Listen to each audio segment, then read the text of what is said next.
Hello बच्चों, स्वागत है आप सबका क्लास 12th में। आज हम क्लास 12th के बच्चों के लिए एनसीईआरटी बुक का 10th चैप्टर वेक्टर्स शुरू करने जा रहे हैं। वेक्टर्स चैप्टर जो है वो जिन बच्चों ने क्लास 12th में नॉन मेडिकल लिया हुआ है, जो साइंस स्ट्रीम के बच्चे हैं, उन्होंने ये चैप्टर फिजिक्स में भी पढ़ा होता है, तो उनको ये चैप्टर काफी आसान लगने वाला है, बहुत ज्यादा इजी लगने वाला है, क्योंकि यही सेम कॉन्सेप्ट्स और सेम टॉपिक्स वो सारे फिजिक्स में क्लास 11th में ही पढ़ते हैं और क्लास 12th में ही पढ़ते हैं। जो बच्चे आर्ट्स और कॉमर्स स्ट्रीम से हैं, उन्होंने अगर मैथ्स ऑप्ट किया हुआ है, उनके लिए भी ये चैप्टर बहुत इंटरेस्टिंग होने वाला है, क्योंकि एक बहुत नया टॉपिक है जो वो पहली बार पढ़ने जा रहे हैं। सभी तरह के बच्चों को ध्यान में रखते हुए हमने इस टॉपिक को बहुत ही इंटरेस्टिंग और बिल्कुल बेसिक तरीके से समझाने के लिए पूरी कोशिश की है। इसीलिए हम ये चैप्टर बिल्कुल बेसिक डेफिनेशंस के साथ शुरू करने वाले हैं। तो आइए शुरू करते हैं क्लास 12th का एनसीईआरटी बुक का 10th चैप्टर वेक्टर्स। देखिए, सबसे पहले हम आपको बता रहे हैं कि वेक्टर्स जो है उसके अंदर हम जो भी पढ़ेंगे, सबसे पहले हम पढ़ेंगे क्वांटिटीज, कि जो भी चीजें हम अपनी डेली लाइफ में, रूटीन लाइफ में देखते हैं, वो या तो सारी की सारी स्केलर क्वांटिटी होती हैं या वो वेक्टर क्वांटिटी होती है। दो तरह की क्वांटिटीज होती है, एक स्केलर और एक वेक्टर। अब बात आती है कि इन दोनों में डिफरेंस क्या है, फर्क क्या है। स्केलर क्वांटिटीज, तो स्केलर क्वांटिटी बता रहे हैं a quantity which has magnitude only and no direction, जिसका सिर्फ मैग्नीट्यूड होता है, डायरेक्शन नहीं होती कोई भी, उसको हम बोलते हैं scalar quantity. For example length, जैसे हम किसी भी चीज की लेंथ नोट करते हैं, हम कह देते हैं कि ये 3 मीटर की है, 5 सेंटीमीटर की है, या 6 फीट की है, या 700 मीटर की है। तो ये सारी की सारी क्या है, लेंथ। हम इसमें कहीं भी डायरेक्शन की बात नहीं करते। हम ये नहीं कहते कि ये 3 मीटर नॉर्थ में है, 5 सेंटीमीटर साउथ में है, 6 फीट वेस्ट में है, ऐसा कभी भी नहीं कहा जाता। तो लेंथ जो है वो एक स्केलर क्वांटिटी है। इसी तरह से दूसरा एग्जांपल है स्केलर क्वांटिटी का मास। मास का मतलब है जैसे किसी ने मास अपना तोल लिया, 30 केजी का है कोई पर्सन, कोई चीज हमने मार्केट से खरीद ली 5 केजी की, तो ये 30 किलोग्राम, 5 किलोग्राम, ये क्या है, मास है। तो ये भी एक स्केलर क्वांटिटी है, क्योंकि इसमें भी कभी डायरेक्शन की बात नहीं होती। उसके बाद आता है टेम्परेचर। टेम्परेचर जब हम नॉर्मली नोट करते हैं वो या तो डिग्री सेल्सियस में नोट करते हैं, मान लीजिए 35 डिग्री सेल्सियस, या 40 डिग्री सेल्सियस, या 98 डिग्री फ़ारेनहाइट में भी नोट कर लेते हैं, या 200 केल्विन में भी नोट कर लेते हैं। केल्विन भी टेम्परेचर की एक यूनिट होती है। तो इसमें भी कहीं भी डायरेक्शन की बात नहीं आती। North, south, east, west 4 direction होती है, इनमें से कहीं कोई भी डायरेक्शन की बात नहीं होती। तो इसका मतलब ये जो टेम्परेचर है ये भी एक स्केलर क्वांटिटी है। इनका सिर्फ ये नंबर होता है, एक नंबर मतलब इनका मैग्नीट्यूड, इसको मैग्नीट्यूड बोलते हैं। टाइम है सपोज 5 AM या 7 PM या 12 नून, कोई भी टाइम हम नोट करते हैं, इसमें हम कभी भी डायरेक्शन की बात नहीं करते। एरिया, किसी भी चीज का एरिया नोट करना है, एरिया की यूनिट सेंटीमीटर स्क्वायर हो सकती है, या हम कह सकते हैं 24 मीटर स्क्वायर हो सकती है, या 16 मीटर स्क्वायर हो सकती है, सेंटीमीटर स्क्वायर। तो एरिया भी जो है वो कभी भी, उसमें भी हम नॉर्थ, साउथ, ईस्ट, वेस्ट का यूज नहीं करते। ये भी सिर्फ क्या है, नंबर है। तो जो चीजें सिर्फ नंबर की हेल्प से रिप्रेजेंट की जाती है, उस नंबर को हम बोलते हैं उसका मैग्नीट्यूड, कि वो कितना है। कभी भी डायरेक्शन की बात नहीं करते। तो वो क्वांटिटी जिसमें सिर्फ मैग्नीट्यूड होता है, डायरेक्शन नहीं होती, उसको बोलते हैं स्केलर क्वांटिटी। और दूसरी जो हमने आपको बताई है वो है वेक्टर क्वांटिटी। वेक्टर क्वांटिटी, इसमें दोनों चीजें होती हैं, ए quantity which has both magnitude, magnitude तो होगा ही होगा, ये नंबर तो होगा ही होगा, quantity as well as direction. हम डायरेक्शन भी बताएंगे कि किस डायरेक्शन में हमने वो नंबर जो है वो काउंट किया है, उसको मैग्नीट्यूड जो है किस डायरेक्शन में काउंट किया गया है। तो जिस क्वांटिटी के दोनों चीजें होती हैं, both magnitude as well as direction, उसको हम बोलते हैं वेक्टर क्वांटिटी।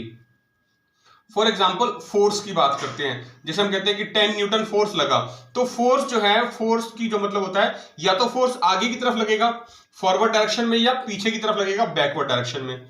इसी तरह वेलोसिटी है 50 मीटर पर सेकेंड टूवर्ड्स नॉर्थ, मैंने कह दिया अगर 50 मीटर पर सेकंड की स्पीड से कोई चीज जा रही है नॉर्थ डायरेक्शन में, या 30 kilometre per hour towards south, तो ये मेंशन जब पर्टिकुलरली कर दिया जाता है तो ये डायरेक्शन बन जाती है, साथ हमने जोड़ दी है, वो वेलोसिटी हो गई।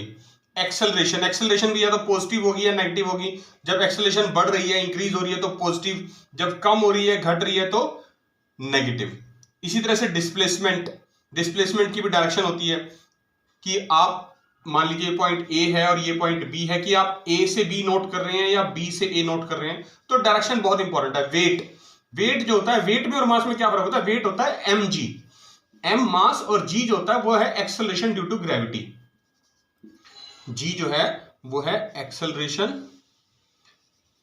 Due to gravity. ये अर्थ की होती है, मतलब जो मास है वो हमेशा डाउनवर्ड नोट किया जाएगा towards the earth, acceleration due to gravity. और ये अर्थ की है, ये एक फिक्स क्वांटिटी है। इसकी अप्रोक्सीमेट वैल्यू होती है 9.8 मीटर पर सेकेंड स्क्वायर। क्योंकि एक्सेलरेशन है तो नेचुरली एक्सेलरेशन हमने बताया कि वेक्टर क्वांटिटी होती है, तो ये एम जी जो है मास मल्टीप्लाई जी जो है, ये भी एक वेक्टर क्वांटिटी है, इसको हम वेट बोलते हैं। तो दोनों चीजों में आपको डिफरेंस क्लियर हो गया। वो क्वांटिटी जिसमें सिर्फ मैग्नीट्यूड होता है यानी नंबर होता है वो स्केलर होती है, जैसे लेंथ, मास, टाइम, टेम्परेचर, एरिया। और वो क्वांटिटी जिसमें नंबर यानी मैग्नीट्यूड और डायरेक्शन दोनों चीजें होती हैं वो वेक्टर क्वांटिटी होती है, जैसे force, velocity, acceleration, weight, displacement etcetera. देखिए स्केलर और वेक्टर क्वांटिटी में डिफरेंस के बाद अब हम सीखेंगे नोटेशन ऑफ ए वेक्टर, कि आप वेक्टर को रिप्रेजेंट कैसे कर सकते हैं। जनरली जैसे मान लीजिए दो पॉइंट्स हैं हमारे पास, कोई एक पॉइंट है ए और दूसरा पॉइंट है बी। हम ए से बी तक किसी वेक्टर को डिनोट करना चाहते हैं, तो ए से बी की तरफ जब नोट किया जाएगा तो उसकी नोटेशन लिखी जाएगी ए बी, और उसके ऊपर हम वेक्टर साइन लगा देंगे। अगर हम नोटेशन रिवर्स चाहते हैं कि भी हम बी से ए की तरफ जाना चाहते हैं, तो हम बी ए लिख के उसके ऊपर एरो लगा देते हैं। यानी वेक्टर की नोटेशन हम जनरली क्या करते हैं, जो इनिशियल पॉइंट है और फाइनल पॉइंट है वो लिख के उसके ऊपर एरो लगा देते हैं। क्वांटिटी से भी रिप्रेजेंट कर सकते हैं, vector A, vector B, alphabet small A लिख के उसके ऊपर एरो लगा दिया, स्मॉल बी लिख के उसके ऊपर एरो लगा दिया। ये वेक्टर की नोटेशन है। अब बात आती है मैग्नीट्यूड की, कि जो भी वेक्टर हमने लिखा उसका मैग्नीट्यूड कितना है। तो मैग्नीट्यूड जब रिप्रेजेंट करते हैं तो हम क्या करते हैं, मॉडुलस साइन लगा अंदर लिख देते हैं वेक्टर। जैसे ए बी वेक्टर का मैग्नीट्यूड लिखना है तो उसके ऊपर हम मॉडुलस साइन लगा देंगे। इसका मतलब हम सिर्फ मैग्नीट्यूड की बात कर रहे हैं, डायरेक्शन की बात नहीं कर रहे। अगर इस नोटेशन में देखा जाए तो यहां भी मॉडुलस का साइन लगा देंगे, वेक्टर ए, वेक्टर बी, कोई भी नोटेशन आप यूज कर सकते हैं। ये तो थी बात नोटेशंस की। अब आती है टाइप्स ऑफ वेक्टर के, कितने टाइप के वेक्टर होते हैं। तो सबसे पहले देखिए एक एक करके हम सारी टाइप डिस्कस करेंगे। सबसे पहले जो टाइप हम डिस्कस कर रहे हैं वो है नल वेक्टर। नल वेक्टर मतलब जीरो वेक्टर भी बोलते हैं इसको, यानी इसकी रिप्रेजेंटेशन हम जीरो लिख के इसके ऊपर ऐसे वेक्टर साइन लगा देते हैं, इसको जीरो वेक्टर बोलते हैं। ये इसकी नोटेशन है। और मीनिंग क्या है, ए वेक्टर हुज मैग्नीट्यूड, जिसका मैग्नीट्यूड जीरो हो, a vector whose magnitude is zero is called a null vector और जीरो वेक्टर। जिस वेक्टर का मैग्नीट्यूड जीरो है उसको जीरो वेक्टर या नल वेक्टर बोलते हैं, और ऐसे लगा देते हैं हम उसके ऊपर एरो जीरो के ऊपर। दूसरा जो वेक्टर आता है नेक्स्ट टाइप का वो है यूनिट वेक्टर। ए वेक्टर हुज मैग्नीट्यूड यानी जिस वेक्टर का मैग्नीट्यूड वन होता है, या unity, whose magnitude is unity, unity मतलब वन, दैट इज, मैं लिख देता हूं यहां पर वन ब्रैकेट में, one is called unit vector. उसको हम यूनिट वेक्टर बोलते हैं। और जो इसकी नोटेशन होती है वो जनरली हम कैप लगा के लिखते हैं। जैसे वेक्टर ए है तो नॉर्मल वेक्टर के ऊपर तो एरो लगाते हैं, लेकिन यूनिट वेक्टर के ऊपर हम कैप लगा देते हैं, ए कैप, इस तरह से। ये यूनिट वेक्टर की नोटेशन है हमारी, इसको बड़े ध्यान से देखना, आपने कैप लगानी। और मान लो कोई वेक्टर ए गिवन है, हमें उसका यूनिट वेक्टर निकालना, तो जब भी आपको किसी भी वेक्टर के लिए यूनिट वेक्टर निकालना है यानी ए कैप निकालना है, तो आप उस वेक्टर को उसके मैग्नीट्यूड से डिवाइड कर देते हैं। किसी भी वेक्टर को जब आप उसके मैग्नीट्यूड से यानी मॉडुलस साइन के जो उसकी वैल्यू है नंबर सिस्टम में, मैग्नीट्यूड से डिवाइड कर देंगे तो जो वेक्टर हमें मिलेगा उसको हम यूनिट वेक्टर बोलेंगे। फिर से रिपीट कर रहा हूं, ए कैप को यूनिट वेक्टर बोलते हैं। मैं लिख देता हूं यहां पर फिर से यूनिट वेक्टर। और इसको कैलकुलेट करने के लिए जब किसी भी वेक्टर को आप उसके मैग्नीट्यूड से डिवाइड करेंगे तो वो उस वेक्टर का यूनिट वेक्टर हमारे पास निकल जाएगा। देखिए नेक्स्ट हमारा जो वेक्टर है टाइप में, टाइप ऑफ वेक्टर्स हम डिस्कस कर रहे थे वो है इक्वल वेक्टर्स। इक्वल वेक्टर्स मतलब two vectors are said to be equal if they have, दो चीजें हमारे पास इक्वल वेक्टर्स में होनी बहुत जरूरी है। पहला, first, they have the same length, उनकी लेंथ यानी कि उनका मैग्नीट्यूड सेम होना चाहिए। दूसरा, द सेम डायरेक्शन, उनकी डायरेक्शन भी सेम होनी चाहिए। जिस डायरेक्शन में वेक्टर पहला है उसी डायरेक्शन में भी दूसरा वेक्टर होना चाहिए। फॉर एग्जांपल देखिए, जैसे हम मान लेते हैं ये हमारे पास कोई एक वेक्टर है ए से पॉइंट बी तक, तो जो दूसरा वेक्टर है सी से डी तक। तो vector A B is equal to vector C D, दोनों का मैग्नीट्यूड, यानी कि मैं इसको वेक्टर, अगर मैं इसको वेक्टर बी से डिनोट करूं और पहले वाले को वेक्टर ए से डिनोट करूं, तो इसका मतलब vector A is equal to B, यानी उनकी लेंथ बराबर है दोनों की, ए बी और सी डी की, और डायरेक्शन भी सेम है। लेंथ भी बराबर होनी चाहिए, डायरेक्शन भी सेम होनी चाहिए, तब वो हम कहेंगे वेक्टर्स इक्वल हैं। और जिन वेक्टर्स की डायरेक्शन सेम होती है उनको हम लाइक वेक्टर्स भी बोलते हैं। तो इक्वल वेक्टर्स की कंडीशन होगी सेम लेंथ सेम डायरेक्शन। उसके बाद है को इनिशियल वेक्टर। को इनिशियल का मतलब क्या है? स्टार्टिंग पॉइंट, जहां से वेक्टर स्टार्ट होता है, अगर वो सेम है, all vectors having the same initial point are called coinitial vectors. मान लीजिए ये कोई पॉइंट ओ है, यहां से एक वेक्टर तो स्टार्ट हो रहा है ए, एक ये वेक्टर स्टार्ट हो रहा है बी, एक ये वेक्टर स्टार्ट हो रहा है सी, पॉइंट सी तक। तो देखिए अब आप vector O A, O B and O C, इन तीनों का स्टार्टिंग पॉइंट जो है, इनिशियल पॉइंट, वो पॉइंट ओ है, that's why they are called coinitial vectors. उसके बाद आएगा like and unlike vectors. Like vector जैसे मैंने पहले बताया आपको, to or more vectors, to or more vectors, दो या दो से ज्यादा हो सकते हैं, having same direction, same direction, जिनकी डायरेक्शन सेम है, आर कॉल्ड लाइक वेक्टर्स, उनको हम लाइक वेक्टर्स बोलते हैं। जरूरी नहीं है लेंथ इक्वल हो, लेंथ अनलाइक इक्वल भी, अनइक्वल भी हो सकती है, बट वो लाइक वेक्टर्स होंगे। लाइक वेक्टर होने की सिर्फ एक ही कंडीशन है कि उनकी डायरेक्शन सेम है। And unlike vectors if they have opposite direction, direction opposite है, तब वो वेक्टर जो है वो लाइक नहीं है, वो अनलाइक वेक्टर्स हैं। तो लाइक वेक्टर के लिए सिर्फ ये होना जरूरी है कि डायरेक्शन सेम हो, अनलाइक अपोजिट डायरेक्शन होगी या डिफरेंट डायरेक्शन होगी, तो वो अनलाइक वेक्टर्स हो जाएंगे। लेकिन इक्वल वेक्टर में लाइक वेक्टर के साथ साथ उनका मैग्नीट्यूड भी सेम होना चाहिए, तब वो इक्वल वेक्टर्स बनेंगे। देखिए उसके बाद हमारे पास जो नेक्स्ट टाइप है वेक्टर की, वो है कोलिनियर वेक्टर्स। कोलिनियर पॉइंट्स आपने सुने होंगे कि जब भी हम कहते हैं कि किसी भी दो या दो से ज्यादा पॉइंट सेम स्ट्रेट लाइन में होते हैं तो वो कोलिनियर पॉइंट होते हैं। ऐसे ही कोलिनियर वेक्टर भी होते हैं। पर वेक्टर में क्या होता है? Two or more vectors are said to be collinear vectors if they are parallel to the same straight line. एक ही लाइन के पैरेलल हैं दो या दो से ज्यादा vector, irrespective of their magnitude and direction. Magnitude और डायरेक्शन का कोई फर्क नहीं पड़ता, बट वो पैरेलल एक सेम लाइन के होने चाहिए। किस तरह से? देखिए मान लीजिए ये सपोज कीजिए मेरे पास कोई एक वेक्टर है, यहां पर मैं रिप्रेजेंट कर लेता हूं पॉइंट ए से और इसको बी से, और ये डायरेक्शन होगी ए बी।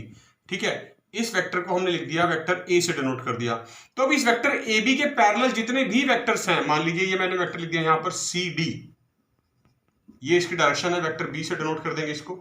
तो ये दोनों वेक्टर्स ए और वेक्टर बी, ये जो है ये कोलिनियर कहलाएंगे। अगर मैं यहां पर एक और वेक्टर बना दूं, डायरेक्शन ये कर दूं उसकी ई एफ, ये स्टार्टिंग पॉइंट है, ये फाइनल पॉइंट है, और इसको हम डिनोट कर देंगे वेक्टर सी से। तो ए बी सी वेक्टर भी जो तीनों हैं, ये तीनों वेक्टर कोलिनियर होंगे, क्योंकि देखिए इनका मैग्नीट्यूड भी डिफरेंट है, डायरेक्शन भी डिफरेंट है, बट एक चीज वो है कॉमन कि ये तीनों वेक्टर ए बी के पैरेलल हैं। तो जब वेक्टर्स पैरेलल होते हैं, चाहे उनका मैग्नीट्यूड और डायरेक्शन अलग अलग हो, इस बात से कोई फर्क नहीं पड़ता, वो वेक्टर्स कोलिनियर वेक्टर्स होते हैं। अब हम बात करेंगे नेगेटिव ऑफ ए वेक्टर, कि किसी भी वेक्टर का नेगेटिव अगर हमें लिखना है तो कैसे लिखते हैं। जैसे आपने नंबर्स में लिखा है, कोई सपोज हम रियल नंबर लेते हैं 4 और उसका नेगेटिव जो लिखा जाता है -4 होता है। तो इसी तरह से वेक्टर्स में भी पॉजिटिव और नेगेटिव होते हैं। नेगेटिव वेक्टर क्या होता है? A vector B whose modulus is the same as that of a given vector A। Modulus मतलब उसका मैग्नीट्यूड की वैल्यू वेक्टर ए के बराबर आती है अगर, तो बट उसकी जो डायरेक्शन है, but whose direction is opposite to that of A, उसकी डायरेक्शन वेक्टर ए के अपोजिट है, लेकिन मैग्नीट्यूड उतना ही है जितना वेक्टर ए का है, तो वो वेक्टर उसका नेगेटिव ऑफ ए वेक्टर कहलाता है। Is called the negative of vector A. यानी वेक्टर, किसी भी वेक्टर का अगर हमें नेगेटिव लिखना है तो उसका मॉडुलस बराबर होना चाहिए और डायरेक्शन ऑपोजिट होनी चाहिए। इसको डिनोट करते हैं -a से, तो ये इस तरह से लिखा जाएगा, जो वेक्टर b है that is equal to -a and magnitude of vector b is equal to magnitude of vector a। Magnitude तो सेम है but direction but has opposite direction, लेकिन जो डायरेक्शन है वो बिल्कुल ऑपोजिट है, तब उसे हम कहते हैं कि जो वेक्टर बी है वो वेक्टर ए का नेगेटिव है, माइनस ए की हेल्प से उसको रिप्रेजेंट करते हैं। आप ऐसे समझ सकते हैं, ये बिल्कुल उस तरह से होता है जैसे हम नंबर सिस्टम में किसी भी नंबर का एडिटिव इनवर्स लिखते हैं। जैसे हमने बताया था भाई 4 अगर कोई नंबर है तो उसका एडिटिव इनवर्स -4 होता है, बिल्कुल ठीक वेक्टर्स में इसी तरह से एक वेक्टर का नेगेटिव उसके आगे माइनस साइन लगा देने से बन जाता है, और उसका मीनिंग यही होता है कि उनका मॉडुलस यानी मैग्नीट्यूड तो बराबर है लेकिन डायरेक्शन ऑपोजिट है, तब हम कहते हैं कि वो वेक्टर गिवन वेक्टर का नेगेटिव है। देखिए अब हम एक्सरसाइज 10.1 शुरू करने जा रहे हैं इन बेसिक डेफिनेशंस के साथ, इनका इस्तेमाल भी करेंगे 1 बाय 1 क्वेश्चंस में। तो देखते हैं फर्स्ट क्वेश्चन क्या लिखा है।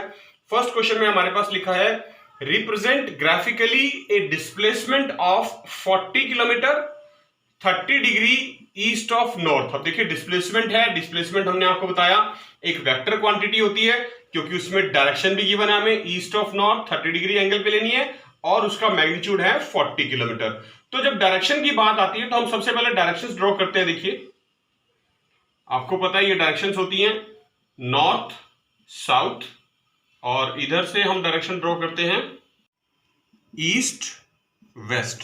तो हमारे पास चारों डायरेक्शन आ गई, देखिए नॉर्थ साउथ ईस्ट वेस्ट। अब हमें बनाना है 30 degree east of north. East of north यानी नॉर्थ का ईस्ट, नॉर्थ का ईस्ट, नॉर्थ का जो ये नॉर्थ है हमारे पास, इसका ईस्ट जो है इस तरफ है राइट साइड। तो हमने क्या करना है, नॉर्थ की जो डायरेक्शन है हमारे पास, ये जो डायरेक्शन है यहां से ईस्ट की तरफ 30 डिग्री एंगल लेना है इस तरह से, और ये एक लाइन लगेगी, suppose this is the angle of 30 degree. तो नॉर्थ से मेजरमेंट करनी है, नॉर्थ वाले डायरेक्शन से 30 डिग्री की ईस्ट की तरफ, और ये जो हमारे पास ओरिजिन मान लेते हैं इस पॉइंट को, यहां से हम ये वेक्टर डिस्प्लेसमेंट ड्रॉ करेंगे ओ से पॉइंट ए तक, suppose this is point A and this displacement is magnitude of 40 kilometre. तो ये ओ से ए तक का जो डिस्टेंस है ये 40 किलोमीटर है, और इसकी जो डायरेक्शन है वो है एंगल 30 डिग्री पे नॉर्थ ऑफ ईस्ट, यानी नॉर्थ से टुवर्ड्स ईस्ट की तरफ हमने 30 डिग्री का एंगल लेके एक डिस्प्लेसमेंट ड्रॉ कर दी ओ से पॉइंट ए तक, जिसका डिस्टेंस है 40 किलोमीटर। तो जो वेक्टर ओ ए है आप यहां लिख सकते हैं here vector O A is equal to 40 kilometre 30 degree east of north. तो ये डायग्राम जो है आपका रिप्रेजेंट करता है जो हमारी डायरेक्शन हमसे पूछी गई थी, यानी 40 kilometre 30 degree east of north को। Now let's take question number 2। Classify the following measures as scalars and vectors. हमें सेलेक्ट करने हैं, कुछ क्वांटिटीज दे रखी है फिजिकल क्वांटिटीज के मेजरमेंट, हमें बताने हैं, सिर्फ मेजरमेंट को देख के बताना है कि वो स्केलर क्वांटिटी के हैं या वेक्टर क्वांटिटी के हैं। जैसे फर्स्ट पार्ट में लिखा है 10 kg, अब 10 kg लिखा है सिर्फ, तो इसका मतलब क्या हुआ, ये मास की यूनिट है, और मास जो होता है उसमें अंदर कोई डायरेक्शन नहीं होती, इसका मतलब ये एक स्केलर क्वांटिटी है। तो आपने सिर्फ मेजरमेंट को देख के पहले पता लगाना है कि वो जो मेजरमेंट हमें दी हुई है वो किस क्वांटिटी की यूनिट है, और वो क्वांटिटी से फिर हम डिसाइड कर सकते हैं कि वो स्केलर होती है या वेक्टर होती है। वैसे तो हमने आपको बताया हुआ स्केलर क्वांटिटी जिसमें सिर्फ मैग्नीट्यूड होता है, डायरेक्शन मेंशन नहीं होती, और जिसके अंदर मैग्नीट्यूड और डायरेक्शन दोनों चीजें मेंशन होती हैं वो वेक्टर होता है। सेकंड पार्ट है हमारे पास 2 मीटर्स। 2 मीटर्स के साथ साथ यहां पर लिखा हुआ है नॉर्थ वेस्ट, यानी 2 मीटर की जो डायरेक्शन डिस्टेंस हमने लेना है वो नॉर्थ वेस्ट डायरेक्शन में लेना है, यानी 2 मीटर तो मैग्नीट्यूड हो गया और नॉर्थ वेस्ट डायरेक्शन होगी। तो इसका मतलब ये जो यूनिट होगी डिस्प्लेसमेंट की हो गई है, और ये एक वेक्टर क्वांटिटी है क्योंकि हमें डायरेक्शन साथ में दे रखी है। अब बात करेंगे थर्ड पॉइंट की। थर्ड पार्ट में है 40 डिग्री। 40 डिग्री एंगल की मेजरमेंट है, और जो एंगल होता है उसकी कोई डायरेक्शन नहीं होती क्योंकि यहां पर मेंशन भी नहीं है डायरेक्शन स्पेसिफिकली, तो ये एक स्केलर क्वांटिटी है। फोर्थ पार्ट 40 वॉट लिखा है। वॉट का मतलब पावर की यूनिट है वॉट, जैसे आपने घरों में देखा होगा बल्ब लगे होते हैं, CFL लगा होता है, LED लगी होती हैं, तो उनकी एक प्रॉपर वाटेज होती है कि ये 30 वाट का है, 10 वाट का है, 12 वाट का है, तो पावर की यूनिट है, उसकी कोई डायरेक्शन नहीं होती, तो this is also a scalar quantity. उसके बाद है 10⁻⁻19 कूलम लिखा है। कूलम जो है वो चार्ज की यूनिट है। चार्ज, फिजिक्स में चार्ज होता है ना, इलेक्ट्रॉन के ऊपर नेगेटिव चार्ज होता है, प्रोटॉन के ऊपर पॉजिटिव चार्ज होता है, न्यूट्रॉन के ऊपर कोई चार्ज नहीं होता। तो ये जो चार्ज है, इस चार्ज की यूनिट है कूलम। तो ये भी क्या है, एक स्केलर क्वांटिटी है, क्योंकि चार्ज पूरी बॉडी पे इक्वली डिस्ट्रीब्यूटेड होता है, उसकी कोई पर्टिकुलर डायरेक्शन नहीं होती। सिक्स्थ पार्ट में हमारे पास लिखा हुआ है 20 मीटर पर सेकेंड स्क्वायर। मीटर पर सेकेंड स्क्वायर जो है ये एक एक्सेलरेशन की यूनिट है, एक्सेलरेशन की यूनिट है मीटर पर सेकेंड स्क्वायर। और एक्सेलरेशन जो होती है वो एक वेक्टर क्वांटिटी होती है, rate of change of displacement with respect to time, acceleration बोलते हैं। और एक्सेलरेशन एक वेक्टर क्वांटिटी है, क्योंकि या तो ये पॉजिटिव होती है या नेगेटिव होती है, मतलब इसकी डायरेक्शन फिक्स्ड होती है। तो 20 मीटर पर सेकेंड स्क्वायर एक वेक्टर क्वांटिटी है। Now let's take third question दे लें। देखिए एक्सरसाइज 10.1 का, classify the following as scalar and vector quantities. इस बार हमें क्वांटिटीज ही गिवन है। सेकंड क्वेश्चन में हमें क्वांटिटी की मेजरमेंट गिवन थी, लेकिन इसमें हमें डायरेक्ट क्वांटिटी गिवन है, तो हमें बताना है वो स्केलर क्वांटिटी होगी या वेक्टर क्वांटिटी। यानी जिसके अंदर डायरेक्शन मेंशन है वो वेक्टर क्वांटिटी, और जिसमें सिर्फ मैग्नीट्यूड होता है वो स्केलर क्वांटिटी। तो टाइम पीरियड की बात कर रहे हैं। टाइम देखिए, टाइम पीरियड मतलब 1 घंटा, 2 घंटा, 3 घंटा, 4 घंटा या 5 मिनट, 15 मिनट, 20 मिनट। तो टाइम ड्यूरेशन की बात हो रही है। टाइम ड्यूरेशन की कोई डायरेक्शन नहीं होती, तो इसका मतलब ये एक स्केलर क्वांटिटी है, स्केलर क्वांटिटी है। डिस्टेंस, आपने कितना डिस्टेंस ट्रेवल किया अपने घर से स्कूल जाने तक, अपने घर से कॉलेज जाने तक, अपने घर से किसी शॉप पे जाने के लिए कितना डिस्टेंस आपने ट्रेवल किया, वो डिस्टेंस, तो उसकी भी सिर्फ एक मैग्नीट्यूड होगा, नंबर होगा, कितने मीटर गए, कितने किलोमीटर गए, डायरेक्शन की बात नहीं है। तो स्केलर क्वांटिटी, ये भी एक स्केलर क्वांटिटी हो जाएगी आपकी, क्योंकि कोई डायरेक्शन नहीं है इसके अंदर। थर्ड पार्ट में हमारे पास आएगा फोर्स। फोर्स जो है वो एक वेक्टर क्वांटिटी है, क्योंकि फोर्स जो है वो एक फिक्स डायरेक्शन में लगता है। फोर्स का मैग्नीट्यूड भी होता है और डायरेक्शन भी होती है, दोनों चीजें होती हैं, इसलिए फोर्स एक वेक्टर क्वांटिटी है। अब बात करते हैं नेक्स्ट फोर्थ पॉइंट में, वो है वेलोसिटी। वेलोसिटी भी वेक्टर क्वांटिटी है। वेलोसिटी और स्पीड में यही डिफरेंस होता है कि जो स्पीड होती है वो स्केलर क्वांटिटी होती है, कि आप किसी गाड़ी में जा रहे हैं, मान लो कार चला रहे हैं आप, और उस कार का जो स्पीड है, जो स्पीडोमीटर पे आपको नजर आ रही है, वो 30 किलोमीटर पर आवर की स्पीड शो हो रही है, 40 किलोमीटर की, 50 किलोमीटर की। लेकिन वेलोसिटी जो होती है, वेलोसिटी में आपको डायरेक्शन भी बतानी होती है कि कोई पर्टिकुलर गाड़ी जा रही है 30 किलोमीटर पर आवर की स्पीड से, और किस डायरेक्शन में जा रही है, नॉर्थ में जा रही है, साउथ में, ईस्ट में, वेस्ट में, नॉर्थ ईस्ट में, साउथ ईस्ट में। तो डायरेक्शन भी जब लिखी होती है तब वो वेलोसिटी बन जाती है, ठीक है। उसके बाद लास्ट हमारे पास है वर्क डन। वर्क डन जो होता है वो होता है force into displacement, force into displacement. ये वर्क डन का मतलब होता है फोर्स मल्टीप्लाई डिस्प्लेसमेंट। अब फोर्स भी वेक्टर क्वांटिटी आप कहेंगे, डिस्प्लेसमेंट भी वेक्टर क्वांटिटी है, तो वर्क डन भी एक वेक्टर क्वांटिटी होना चाहिए, लेकिन नहीं, ऐसा नहीं होता है। फोर्स एक वेक्टर क्वांटिटी है, डिस्प्लेसमेंट भी एक वेक्टर क्वांटिटी है, और दोनों को जब मल्टीप्लाई करते हैं, यानी जब दो वेक्टर्स आपस में मल्टीप्लाई होते हैं, यानी उनका डॉट प्रोडक्ट लिया जाता है। ये हम आपको नेक्स्ट एक्सरसाइज में सिखाएंगे कि डॉट प्रोडक्ट क्या होता है और क्रॉस प्रोडक्ट क्या होता है, ये एक्सरसाइज 10.2 में आएगा। तो उससे पहले हम आपको यहां बता रहे हैं कि फोर्स मल्टीप्लाई डिस्प्लेसमेंट जो होता है वो वर्क डन होता है, और दोनों के बीच में क्योंकि डॉट लगी हुई है, डॉट प्रोडक्ट होता है, इसलिए वर्क डन जो है वो एक स्केलर क्वांटिटी है।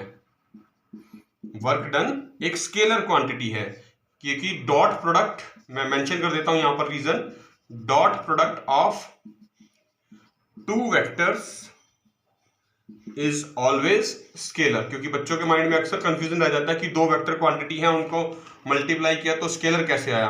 तो याद रखना है, dot product of two vectors is always scalar. दो वेक्टर्स का जब हम डॉट प्रोडक्ट लेंगे वो स्केलर आएगा, और डॉट प्रोडक्ट और क्रॉस प्रोडक्ट के बारे में हम डिटेल से पढ़ेंगे आने वाली जो एक्सरसाइज है हमारे इस चैप्टर की 10.2, 3, 4 में। तो अभी सिर्फ आपने यही इसका रीजन याद रखना है, dot product of two vectors is always a scalar, therefore work done is also a scalar quantity. Scalar quantity, work done भी जो है वो एक स्केलर क्वांटिटी है। देखिए फोर्थ क्वेश्चन कर रहे हैं, in the adjoining figure A square, हमें एक स्क्वायर गिवन है, आइडेंटिफाई द फॉलोइंग वेक्टर्स। इस स्क्वायर के अंदर हमें देखिए 4 साइड्स है, स्क्वायर में आपको पता है चारों साइड इक्वल भी होती हैं, लेकिन डायरेक्शंस अलग अलग है। देखिए जो ये साइड है, ये वेक्टर ए है, इसकी डायरेक्शन इस तरफ है, ये वेक्टर डी है, ये वेक्टर बी है, इन दोनों की डायरेक्शन सेम है, वेक्टर सी की डायरेक्शन अपोजिट है। तो हमें सबसे पहले सिलेक्ट करना है को इनिशियल वेक्टर्स कौन कौन से हैं। को इनिशियल वेक्टर्स हमने आपको बताया था, डेफिनेशंस का यूज करेंगे अब, जो हमने आपको समझाई थी पहले इस चैप्टर के इंट्रोडक्शन में। को इनिशियल वेक्टर्स वो वेक्टर्स जिनका इनिशियल पॉइंट यानी स्टार्टिंग पॉइंट जो है वो सेम होता है। स्टार्टिंग पॉइंट जिन वेक्टर्स का सेम होता है वो को इनिशियल वेक्टर होते हैं।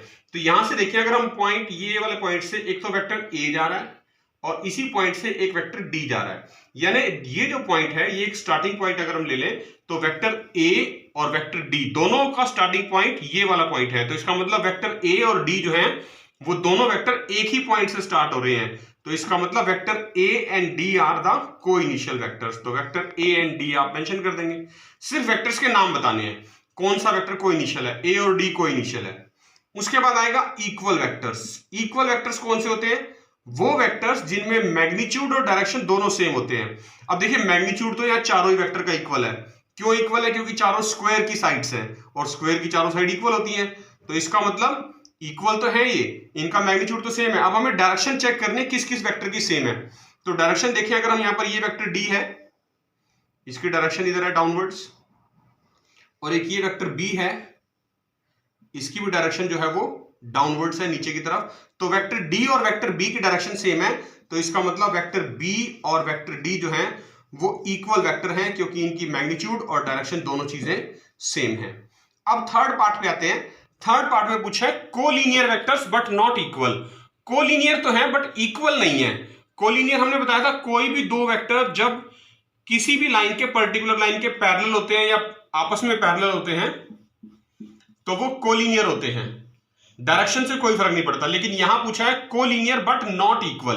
तो कोलिनियर तो देखिए, ए और सी जो है, वेक्टर ए की डायरेक्शन ये है इधर इस तरफ, और वेक्टर सी की डायरेक्शन इधर है इस तरफ। तो यानी वेक्टर ए और सी की डायरेक्शन तो ऑपोजिट है लेकिन मैग्नीट्यूड इक्वल है, और क्योंकि स्क्वायर की साइड है तो पैरेलल भी हैं। तो vector A and C are collinear but not equal. अगर मान लो इसी क्वेश्चन को थोड़ा सा मॉडिफाई करके पूछ लिया जाता, ये लिखा जाता कि फाइंड द कोलिनियर वेक्टर्स। तो कोलिनियर जब वेक्टर्स होता और ये वर्ड्स ना लिखे होते बट नॉट इक्वल, तो ए और सी भी कोलिनियर थे और बी और डी भी कोलिनियर थे, क्योंकि उनकी डायरेक्शन सेम है, मैग्नीट्यूड भी सेम है। तो मैग्नीट्यूड सेम होने चाहिए, पैरेलल होने चाहिए। मैग्नीट्यूड सेम है या नहीं है इस बात से भी फर्क नहीं पड़ता, पैरेलल होने से फर्क पड़ता है। जब भी दो या दो से ज्यादा वेक्टर पैरेलल हैं तो वो हमेशा कोलिनियर होते हैं। तो हम यहां पर बी और डी भी कोलिनियर लिख सकते थे, ए और सी भी कोलिनियर लिख सकते थे। लेकिन क्योंकि हमारी स्टेटमेंट में ये वर्ड पर्टिकुलरली मेंशन है, कोलिनियर भी होने चाहिए पर इक्वल भी नहीं होने चाहिए। तो कोलिनियर ए और सी हैं और इक्वल भी नहीं है, क्योंकि डायरेक्शन अपोजिट हो गई। बी और डी कोलिनियर भी हैं और इक्वल भी हैं। तो मैं लिख देता हूं यहां पर B and D are collinear and equal, और A and C are collinear but not equal. तो दोनों में हमने आपको डिफरेंस भी क्लैरिफाई कर दिया है। Now let's take the last question of exercise 10.1। Fifth question है, answer the following as true false. ये ट्रू फॉल्स जो क्वेश्चन है ये सारे के सारे जो बेस्ड हैं ये हैं कोलिनियर वेक्टर्स के ऊपर। कोलिनियर वेक्टर्स की डेफिनेशन अगर आपको क्लियर है तो इसका मतलब ये चारों ट्रू फॉल्स आप बिल्कुल एग्जैक्ट बता पाएंगे। तो मैं रिपीट कर देता हूं, कोलिनियर वेक्टर्स होते क्या है एक बार शुरू करने से पहले। कोलिनियर वेक्टर्स वो वेक्टर्स, दो या दो से ज्यादा वेक्टर्स कोलिनियर होते हैं अगर उनकी डायरेक्शन सेम है और वो पैरेलल हैं, मैग्नीट्यूड से कोई फर्क नहीं पड़ता। ठीक है, इतनी सी बात है, याद रखनी है। फर्स्ट पार्ट देखते हैं हम। लिखा है vector A and negative of A, यानी vector A and negative of A, यानी डायरेक्शन ऑपोजिट है। ये वेक्टर ए पॉजिटिव है, ये नेगेटिव है, मतलब डायरेक्शन अपोजिट है, और ये कोलिनियर है, मैग्नीट्यूड भी सेम है। तो yes they can be collinear. तो इसका मतलब ये जो स्टेटमेंट है फर्स्ट हमारी ये ट्रू स्टेटमेंट हो जाएगी। ठीक है, उसके बाद है सेकंड पार्ट। सेकंड पार्ट में लिखा है two collinear vectors are always equal in magnitude. Collinear तो है पर वो कह रहा है हमेशा उनका मैग्नीट्यूड इक्वल आएगा। नो, हमने पहले ही कहा है कि वेक्टर्स कोलिनियर हो सकते हैं लेकिन उनका मैग्नीट्यूड हर बार सेम हो ये जरूरी नहीं है। तो इसका मतलब ये जो सेकंड पार्ट है हमारा ये एक फॉल्स स्टेटमेंट हो गई। थर्ड पार्ट पे देखते हैं। थर्ड पार्ट में लिखा है two vectors having same magnitude are collinear. लेकिन कोलिनियर में हमने आपको बताया था कि मैग्नीट्यूड की तो कंडीशन ही नहीं है, कंडीशन है सिर्फ पैरेलल होने चाहिए वेक्टर्स। उनकी डायरेक्शन अलग हो सकती है, डायरेक्शन सेम हो सकती है, मैग्नीट्यूड कम ज्यादा हो सकते हैं, डिफरेंट हो सकते हैं। ये कह रहा है two vectors having same magnitude अगर है तो कोलिनियर है। नहीं, ऐसा नहीं है। क्योंकि मैग्नीट्यूड कंडीशन नहीं है कोलिनियर की कंडीशन है पैरेलल होनी चाहिए। फोर्थ पार्ट है two collinear vectors having the same magnitude are equal. जिनका मैग्नीट्यूड सेम है क्या वो इक्वल है? नहीं इक्वल है, क्योंकि उनकी डायरेक्शन भी तो अपोजिट हो सकती है। हमने डायरेक्शन का भी तो देखना है। मान लीजिए एक वेक्टर इस तरह से है और दूसरा वेक्टर इस तरह से है, तो ये दोनों का अगर मैं कह दूं इनका मैग्नीट्यूड सेम है, ये भी वेक्टर ए है ये भी वेक्टर ए है, इनका मैग्नीट्यूड तो इक्वल हो गया, लेकिन इनकी डायरेक्शन तो अपोजिट होगी ना। ये इस डायरेक्शन में, ये इस डायरेक्शन में है, पैरेलल भी है, कोलिनियर भी है, but still they are not equal. क्यों? क्योंकि डायरेक्शन अपोजिट है। तो two collinear vectors having the same magnitude are equal, ये भी एक फॉल्स स्टेटमेंट है। तो हमने देखा जो हमारी सिर्फ फर्स्ट स्टेटमेंट थी वो ट्रू थी, बाकी तीनों स्टेटमेंट जो है वो फॉल्स स्टेटमेंट आई हैं। तो देखा बच्चों आपने, ये थी क्लास 12th के लिए एनसीईआरटी बुक का 10th चैप्टर वेक्टर्स की फर्स्ट एक्सरसाइज, जिसमें हमने आपको बहुत बेसिक तरीके से सारी डेफिनेशंस बड़े अच्छे तरीके से एक्सप्लेन की हैं, और वेक्टर्स क्वांटिटी और स्केलर क्वांटिटी में क्या डिफरेंस है उनके सभी एग्जांपल्स भी डिस्कस किए हैं। कैसे आप एक वेक्टर क्वांटिटी को ग्राफिकली रिप्रेजेंट कर सकते हैं ये भी आपको सिखाया है। आपने इन सभी क्वेश्चंस की अच्छे से प्रैक्टिस करनी है, और इस वीडियो को देखने के बाद आपने इन क्वेश्चंस के नोट्स जरूर प्रिपेयर करने हैं। मैथमेटिक्स में नोट्स बनाना बहुत इंपॉर्टेंट होता है। इसी के साथ आज का हम ये वीडियो यहीं पर खत्म करते हैं। नेक्स्ट क्लास में हम आपके साथ डिस्कस करेंगे एक्सरसाइज 10.2, जिसमें हम आपको सिखाएंगे अलजेब्रा ऑफ वेक्टर्स, यानी addition and subtraction of two vector quantities, कैसे ऐड करते हैं और कैसे सब्ट्रैक्ट करते हैं। तब तक के लिए आप अपना ध्यान रखिए, अपने घर में रहिए, खूब मन लगा के पढ़िए और देखते रहिए एडुसेट। Thank you.